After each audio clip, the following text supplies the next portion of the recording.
सबसे बड़ा और गंभीर समस्या है पाप। पाप के लिए द्वार आदम ने खुला था और मनुष्यों में पाप फैल गया। इसलिए लिखा है कि कोई भी धर्मी नहीं, एक भी धर्मी नहीं, क्योंकि हरेकों के जीवन में आदम का पाप मौजूद है। हर कोई जन्म से ही पापी है, पाप के साथ ही माता के गर्भ में आते हैं। तो पहला आदम ने जो गलती किया था, उन सारे गलतियों का क्षमा के लिए, उन सारे गलतियों का भुगतान के लिए, उन सारे गलतियों का मूल्य चुकाने के लिए परमेश्वर को आखिरी आदम बनना पड़ा। प्रियो, हमारा परमेश्वर त्रिएक परमेश्वर है, परमेश्वर पिता, परमेश्वर पुत्र और परमेश्वर पवित्र आत्मा। सो परमेश्वर पुत्र आखिरी आदम बन के संसार में आए थे और पहला आदम ने जो जो गलती करी थी, उन सारे गलतियों का मूल्य दूसरा आदम या आखिरी आदम ने चुकाया। जैसे कि पहला आदम मृत्यु का परिचय दिया। पहले जब परमेश्वर आदम को रचा था, तब परमेश्वर आदम का आयु निर्धारित नहीं किए थे। आदम को अनंत बनाया था, परंतु जैसे ही आदम ने परमेश्वर का आज्ञा को तोड़ा, परमेश्वर के आज्ञा के विरुद्ध में काम किया, वैसे ही उसके जीवन में मृत्यु का समय निर्धारित हुआ। तो आदम ने मृत्यु को स्वागत किया, मृत्यु का परिचय दिया, परंतु आखिरी आदम अर्थात प्रभु यीशु मसीह ने क्या किया? उसने अपना जीवन दिया और अपना जीवन देके मनुष्य जाति को अनंत मृत्यु से हमेशा के लिए छुड़ाया। जो कोई प्रभु यीशु मसीह पर विश्वास करेंगे, वे सब कोई अनंत मृत्यु से बच जाएंगे। आदम नंगाई का परिचय दिया।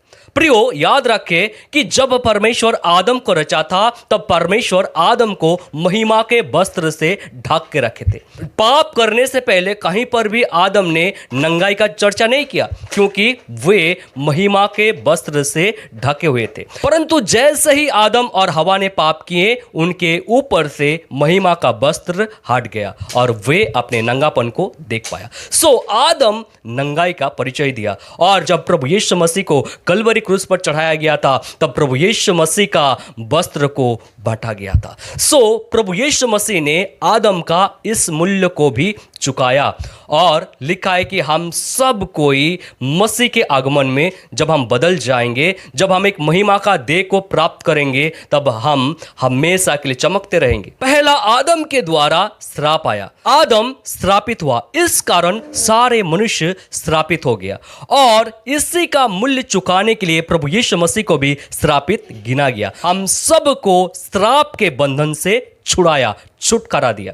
पहला आदम दुख का परिचय दिया और मनुष्य जाति में दुख का प्रवेश हुआ, परंतु आखिरी आदम ने दुख को सह लिया, दुख के पूर्ण बोझ को उठा लिया। पहला आदम के द्वारा भूमि श्रापित हुआ, कांटे उठ कटारे उगे और आखिरी आदम प्रभु यीशु मसीह ने कांटों को सह लिया। प्रभु यीशु मसीह को कलवरी क्रूस पर चढ़ाने से पहले उनको कांटों का मुकुट पहनाया गया था। पहला आदम कठिन परिश्रम का परिचय दिया।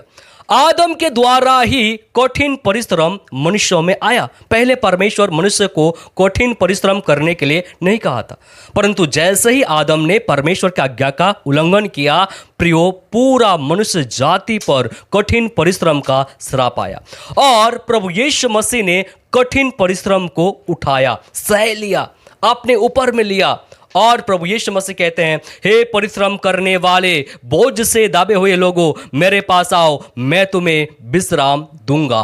पहला आदम जीवन वृक्ष का फल को खाने का आशा खो दिया था और इसीलिए मनुष्य जाति के पास जीवन वृक्ष का फल को खाने के लिए कोई आशा नहीं था, परंतु प्रभु यीशु मसीह के मृत्यु के द्वारा हम फिर से जीवन वृक्ष के फल को खाने का आशा प्राप्त किए।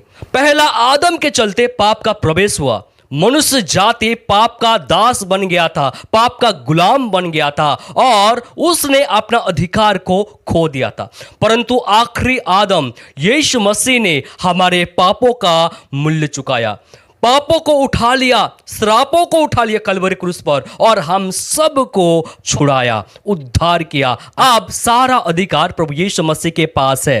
प्रियो, पहला आदम परमेश्वर से दूर हो गया था और इस कारण सारे मनुष्य जाति परमेश्वर से दूर हो गया था। परंतु आखिरी आदम परमेश्वर से मनुष्य जाति को मिलाया, हमारा परमेश्वर के साथ एक अच्छा संगति करवाया, हमें परमेश्वर के साथ मिलाया, हमारा रिश्ता परमेश्वर के साथ जोड़ दिया, हमें परमेश्वर के करीब लेके आया, परमेश्वर के निकट आके उसका महिमा करने का फिर से मौका हमें दिया है। और ये सारे बातें प्रभु यीशु मसीह के द्वारा ही हुआ।